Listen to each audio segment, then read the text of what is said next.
Del Evangelio según San Marcos. En aquel tiempo dijo Jesús a sus discípulos: En aquellos días, después de una gran tribulación, el sol se hará tinieblas, la luna no dará su resplandor, las estrellas caerán del cielo, los ejércitos celestes temblarán. Entonces verán venir al Hijo del Hombre sobre las nubes con gran poder y majestad. Enviará a los ángeles para reunir a sus elegidos de los cuatro vientos, del extremo de la tierra al extremo del cielo. Aprended lo que os enseña la higuera. Cuando las ramas se ponen tiernas y brotan las yemas, sabéis que la primavera está cerca. Pues cuando veáis vosotros suceder esto, sabed que Él está cerca, a la puerta. Os aseguro que no pasará esta generación antes que todo se cumpla. El cielo y la tierra pasarán, mis palabras no pasarán. El día y la hora nadie lo sabe, ni los ángeles del cielo, ni el Hijo, solo el Padre. El cielo y la tierra pasarán, es decir, la totalidad de la realidad que conocemos. Las alegrías, las penas, la riqueza, la pobreza, todo pasará. Únicamente las palabras del Señor no pasarán.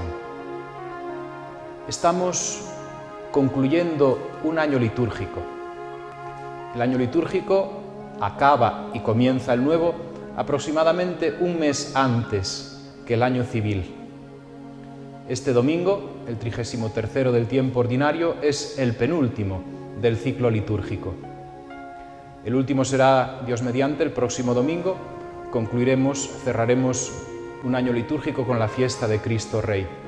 Y en estos últimos días del año litúrgico, la Iglesia nos recuerda, a través de la proclamación de la palabra de Dios, que la historia tuvo un principio y tendrá un fin. Que nosotros, esta sucesión de generaciones que hemos ido formando esta historia humana, también tendremos un final histórico. Y esto es una novedad en la historia de las religiones, en las filosofías. La filosofía clásica, las religiones orientales, conciben el tiempo como una rueda que gira constantemente sobre sí misma. Es la ley del eterno retorno. No hay principio ni hay final. Y si nos damos cuenta, observando las estaciones del año, también nosotros podríamos caer o adherirnos a esta teoría. Cómo van discurriendo las distintas estaciones: primavera, verano, otoño, invierno, y después, de nuevo, primavera, verano, otoño, invierno. El tiempo, según esta concepción, está girando sobre sí mismo. Y el ser humano en la historia es como un hámster en una jaula, en estos aparatitos que les ponen dentro de las jaulas para que hagan ejercicio, que corren y corren y corren y siempre están en el mismo sitio. Por mucho que corran, cuanto más rápido vaya la rueda, es igual, porque ellos siempre permanecen en el mismo lugar. Es la ley del karma, las reencarnaciones, es volver siempre a lo mismo. El mito de Sísifo. Pues bien, el cristianismo, mejor dicho, la tradición de la revelación bíblica, abre también en este aspecto una novedad en la historia humana. El tiempo no es cíclico, sino que es lineal. Tiene un punto de partida. Al principio creó Dios. Así comienza la primera línea del primer libro de la revelación, del libro del Génesis. Al principio. Toda la historia, toda la creación, el cosmos entero, tiene un principio. Y también tendrá un final. A través de una serie de imágenes recogidas de la apocalíptica judía, veíamos en el pasaje del Evangelio de Marcos de este domingo cómo también Cristo Jesús hace referencia a esa realidad. La historia humana va tendiendo hacia un puerto, hacia una meta. La historia humana tiene un punto de partida y también tiene una meta de llegada.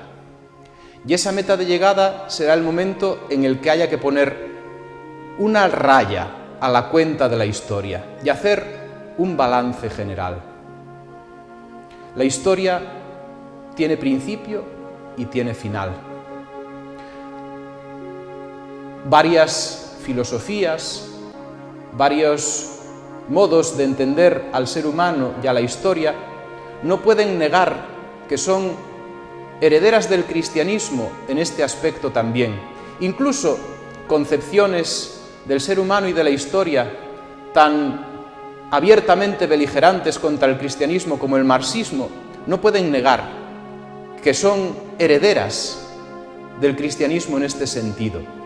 El cristianismo, la revelación bíblica, la tradición escriturística nos enseña esta realidad.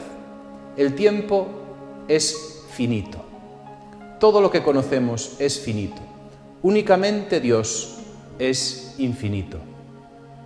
Y nosotros, que estamos en esta historia y en este tiempo, no nos salvamos, como postulan las religiones orientales, por ejemplo, tratando de escaparnos, de evadirnos de esta historia y de este tiempo. En la concepción cíclica del tiempo, la salvación solo es posible saliendo de la historia, saliendo del tiempo. En el tiempo no hay salvación, porque es precisamente eso, un eterno retorno, un correr para nada, un dar vueltas, un volverse locos. El cristianismo nos enseña que la salvación no está más allá de la historia, sino que se comienza a operar ya aquí en la historia.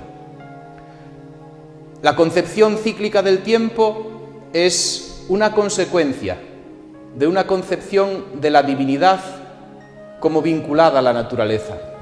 Los dioses paganos, los dioses de las religiones orientales, eminentemente eran dioses de la naturaleza. El Dios de la revelación bíblica, el Dios en el que creemos los cristianos, es un Dios eminentemente de la historia. Mucho más que el Dios de la naturaleza es el Dios de la historia, que entra en la historia para salvar la historia. Y nosotros, que pretendemos ser, al menos, discípulos de ese Dios de la historia, sabemos y debemos de postular que la salvación comienza a operarse aquí y ahora en esta historia. ¿Para qué estamos nosotros aquí? Para transformar esta historia, para apurar esa gran nave que es la historia de la humanidad, para que llegue cuanto antes a su meta, que es el puerto que Dios tiene dispuesto. El final de la historia no es el ajusticiamiento de la historia, sino la justificación de la historia. El final de la historia no es un cataclismo que va a aniquilar todo cuanto existe. Sería una blasfemia contra el Dios de la vida. El fin de la historia es la meta que Dios tiene dispuesta desde antes de la creación del mundo para todos nosotros, para todas las generaciones, para cada ser humano, para cada criatura.